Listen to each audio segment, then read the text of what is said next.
Good morning, everyone. This month of January is a month of memorable Wednesdays, as you know. On January 6th, Wednesday, January 6th, our nation witnessed one of the worst assaults on our democracy and our Constitution in the history of the Republic. The following Wednesday, the House impeached Donald Trump for inciting the insurrection that week before. In just 1 week, he was impeached. And the Wednesday after that, Joe Biden and Kamala Harris were inaugurated as the President and Vice President of the United States. History making in so many respects. Yesterday on Wednesday, we celebrated the 1 week since the inauguration. In that 1 week, President Biden, starting on day one, President Biden and Vice President Harris have driven a bold agenda for progress and for justice, issuing transformative executive actions ranging from crushing the coronavirus, equity, racial equity in so many ways, and again, addressing the climate crisis. Legislatively, those are executive orders. Legislatively, we have been working, and I'm very proud of our committees who are diligently working on the coronavirus release legislation as a basis for reconciliation, should that be needed. We will pass a reconciliation bill under leadership in our House of John Yarmouth, Mr. Sanders in the Senate. We will pass a reconciliation bill if we need it. We would hope that we would have bipartisan cooperation to meet the needs of the American people in terms of their health, in terms of distribution in an equitable way of the vaccine, continue with testing, tracing, treatment, etc., but also to meet their economic needs. So we would hope that, but we're not taking any tools off the table, should they not. While our committees are advancing this reconciliation legislation, at the same time the executive actions continue. Today's executive action will open up the ACA's enrollment period and take additional steps to expand health care. We're very excited about that because, of course, we're in the middle of a pandemic, and we see this as a matter of life and death. Very different from the Trump administration, who fought the Affordable Care Act, still don't have the verdict from this Supreme Court to destroy the lifeline for affordable, quality health care for all Americans. So we're very excited about that particular health care initiative today, in addition to the others that the President has put forth in relationship to the coronavirus. Again, we are preparing for the impeachment. Well, we have impeached the President, but we're preparing for the case. I'm very proud of our managers, led by Jamie Raskin, our distinguished array of managers, working very hard. They continue to prepare for a trial before 100 jurors, members of the United States Senate. This trial is about the protection of the Constitution and the preservation of our republic. We will insist upon the integrity and fairness of the proceedings, recognizing the role that the Senate plays in all of this. No one is above the law, not even a president of the United States, and Trump must be tried and convicted to ensure that no future president will ever think it's okay to incite insurrection, to stop the ascertainment of who the next president of the United States will be by falsely inflaming people falsely about the outcome of the election. In that regard, in terms of security, which is what we do, protect and defend the Constitution, security, protecting the American people, our very first responsibility. And when they come to the Capitol, whether to work as a legislator, a staffer, a journalist, whatever, we want people to be safe. Later today, I'll be meeting with General Honore, Russell Honore, who's leading a security review of the Capitol complex. Updates on the timing, scope, and details will be forthcoming. Protecting the Capitol is a matter of protecting our democracy, and the House will not be distracted or delayed from our work that we are doing, again, to crush the virus, to meet the economic needs of the American people, and to do so in a way that is fair and just. Any questions? Yes, ma'am? Madam Speaker, I wanted to ask you about Marjorie Taylor Greene. How concerned are you about her past posts, remarks, rhetoric? What would you like to see done about her? What I'm concerned about is the Republican leadership in the House of Representatives, who was willing to overlook, ignore those statements, assigning her to the Education Committee when she has mocked the killing of little children at Sandy Hook Elementary School, when she has mocked the killing of teenagers in high school at the Marjorie Stoneman Douglas High School. What could they be thinking, or is thinking too generous a word for what they might be doing? It's absolutely appalling, and I think that the focus has to be on the Republican leadership of this House of Representatives for the disregard they have for the death of those children. They not only are they not interested in gun safety and gun violence prevention by passing legislation for background checks legislation, which is overwhelmingly supported in a bipartisan way in the country, but to have someone who would mock, call it a fake, those fake events onto the is just beyond. It's just beyond any understanding of any regard that the House Republicans would have for the House of Representatives, for the Congress of the United States, and for the heartbreak of the families in Sandy Hook and at Marjorie Stoneman High School. It really, at Marjorie Stoneman Douglas High School, it's really beyond the pale. You're just going to have to ask them why they thought that that raised itself to the level of something appropriate to do in the Congress of the United States. Yes, sir. Just a point of clarity on the stimulus. Are you going to bring a budget resolution next week to the House floor Yes. to start that? Yes. We're going to bring a budget resolution to the floor next week, and then it will send it over to the Senate. Then if they change it, then we'll take it back and address it. By the end of the week, we will be finished with the budget resolution, which will be about reconciliation, if needed. I hope we don't need it, but if needed, we will have it. And one more question. Does Congress have any role in this GameStop stock manipulation issue that's going on Wall Street right now? Well, I understand. Interesting, isn't it? I understand that the administration is taking a look. The SEC is taking a look at what that is. But we'll all be reviewing it. But interesting. It's interesting, yeah. A completely different. You had two questions. That was not considered a follow-up, would you say? Yes, sir. Just to follow on security, you've had 30-plus members of the House send you and the minority leader a letter asking for more money for security.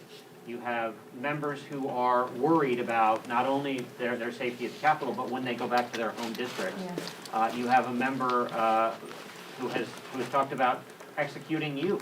You had a security bulletin yesterday from DHS about ongoing domestic violence threats. What are you saying to your members about protecting themselves, and what can be done for them to feel safe? Well, first of all, I appreciate the letter from the members, but most of the questions, the items on their list have already been done. Perhaps they were not aware, and I take responsibility for them not being aware in terms of use of their MRA funds and some of the other issues that are in there. Today, when I meet with General Honore, he is looking at members here, members at home, and in between. So we want to have a scientific approach to how we protect members. I do believe, and I have said this all along, that we will probably need a supplemental for more security for members when the enemy is within the House of Representatives, a threat that members are concerned about in addition to what is happening outside. But I think that, again, what's in that letter, that's just a matter of communicating to them. That has been done, the MRA, the rest of that. I do think, though, that while it's appropriate that they use their MRA for their security, they shouldn't have to, because that money is there for them to meet the needs of their constituents. In the meantime, to protect themselves and their constituents when they communicate with them, that is confidential, private, and not provocative, but then also for us to have, and that's what we'll be looking at, recommendations from General Honore. We'll have some interim report today, and then he'll continue his work as we go forward. But it's very important. You've been the subject of threats that comes with the job of being speaker. Many of your members, not necessarily. Some of them feel like they're targets now. What do you say to your caucus, to your fellow House members? Well, what we're saying is that we're going to approach it in a way that will truly protect them, that the issues they raised in their letter have by and large been in effect. So they may be relieved to hear that. They'll be hearing also from the Sergeant at Arms today, who will, and you'll see his letter talking about how their protection is further enhanced by certain initiatives that were taken. And as I said, General Honore is looking to see what really will work in terms of their service here, their service home, their transportation in between. But I call to your attention the Sergeant at Arms letter because it'll be more specific about air marshals, etc. But this is very, very important. It shouldn't be that not only is the President of the United States inciting an insurrection, but keeps fanning the flame, endangering the security of members of Congress to the point that they're even concerned about members in the House of Representatives being a danger to them. Pelosi, what exactly did you mean when you said that the enemy is within? What exactly did It you mean means by that we have members of Congress who want to bring guns on the floor and have threatened violence on other members of Congress. Yes, sir. Second. Madam Speaker, do you believe that the president can get a fair and complete trial that lasts only 1 week? Of course, and that's what our system is about. I don't know how long it will take. It depends on the response that he will make, but it will be a fair trial and respectful of the role that the Senate plays now that it goes over to there. Yeah, I do. Yes, sir. Madam Speaker, on LGBTQ issues, the president campaigned on signing the Equality Act into law within his first 100 days in office. When will you hold a vote on the legislation? I thank you for that question. This is such an exciting piece of legislation for us. We passed it in the last Congress, no success in the Senate, went to Mitch McConnell's graveyard, the Grim Reaper. But I'm optimistic about it because I do think we will get strong bipartisan support in the House and in the Senate. We're working with Mr. Cicilline, the author of the bill, for when we will roll it out with him and Mr. Merkley, the senator, and then we will again calendar it. It's an early priority for us, HR 5, and again, it's about ending discrimination. I'm very pleased with what President Biden has done so far, especially pleased about eliminating the prohibition on trans people from serving in the military. That, too, I think, was a triumph for decency and justice in our country. But some other initiatives that he took about contracting and this or that, it's really, it's amazing that we would even have to do such things, but we're particularly proud of the Equality Act because it's so comprehensive.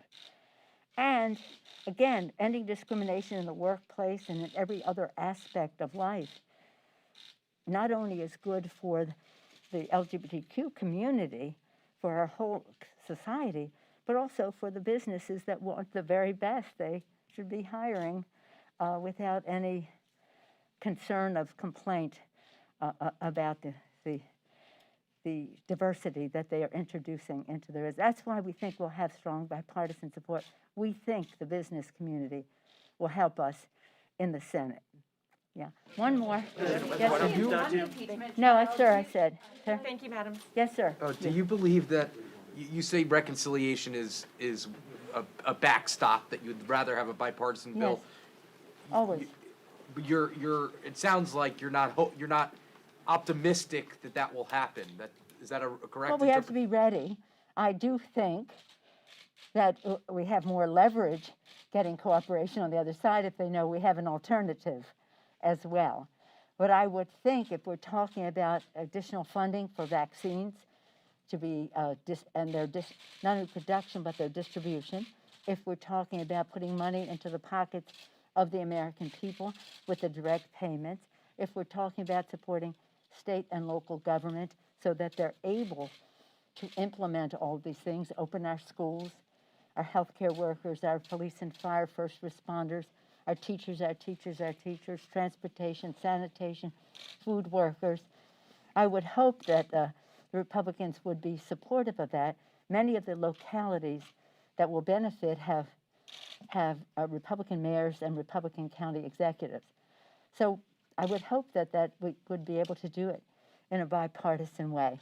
And again, I've said if there's an argument that needs to be made to people that we need more funding for the vaccines, more distribution resources, more of the vials and syringes and all that make it happen, I think many of the Republicans would be supportive of that, and I hope so.